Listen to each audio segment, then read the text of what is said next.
Ritorna il Festival delle Bellezze e lo fa allargando i luoghi che ospiteranno eventi di musica, arte, poesia, cinema e teatro.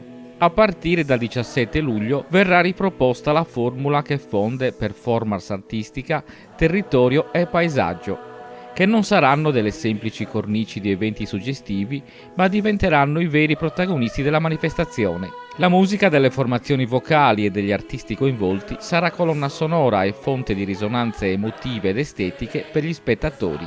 Mercoledì 17 luglio alle 19:30 anteprima a Cheremule nella necropoli di Museddu. Giovedì 18 luglio alle 19:30 prima serata del festival nel chiostro della chiesa di Santa Maria di Betelma a Sassari. La seconda edizione del Festival delle Bellezze è stata presentata venerdì mattina nella Sala Angioi del Palazzo della Provincia.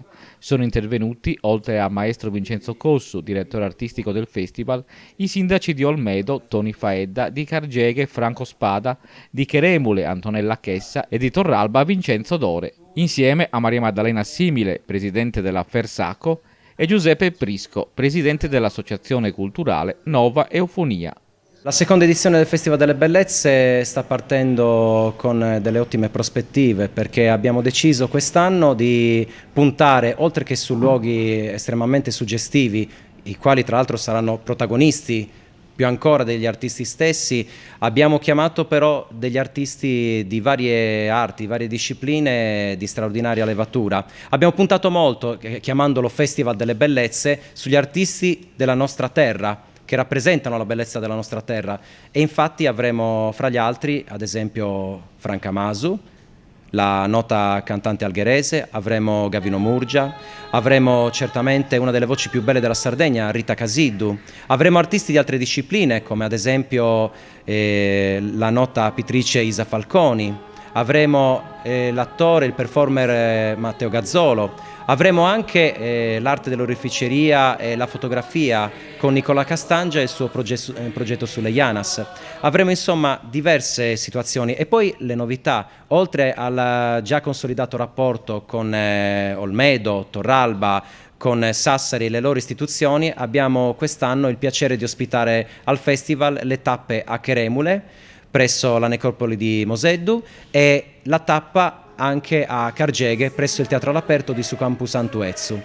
Questa edizione si presenta veramente come un evento straordinario e un grande salto di qualità anche rispetto a quella d'esordio, che pure ha rappresentato un grandissimo successo. Ci saranno sorprese, ci saranno dei repertori, delle situazioni estremamente suggestive e ripeto, i luoghi, vorrei ricordare naturalmente anche Monte Baranta, il sito prenuragico, e vorrei ricordare il Nuraghe Santo Antine, che sono fra i luoghi più belli, e qua a Sassari la giornata ufficiale d'apertura con il chiostro della chiesa di Santa Maria di Betlem, che a breve subirà dei profondi restauri. Ecco, tutti questi luoghi rappresentano la bellezza, e questa bellezza verrà amplificata attraverso l'arte degli artisti coinvolti.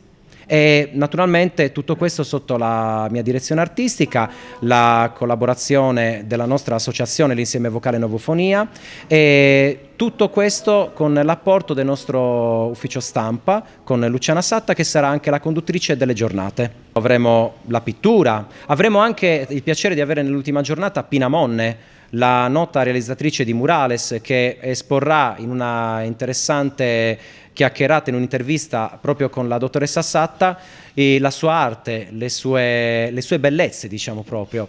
Ma abbiamo detto, la recitazione e la poesia con Matteo Gazzolo, avremo la fotografia e l'oreficeria con lo spettacolo che proporranno Nicola Castangia e i suoi collaboratori, avremo varie forme musicali, vocali, strumentali, solistiche e corali. Avremo la bellezza dei paesaggi, dei monumenti, dei reperti archeologici. Insomma, diciamo che questo vuole essere un festival di arti totali, perché noi pensiamo alla totalità della bellezza che rappresenta anche la nostra terra, e ci siamo veramente concentrati in questa sfida e pensiamo di poterla vincere sulle bellezze che abbiamo qua in casa, nel nord-ovest dell'isola.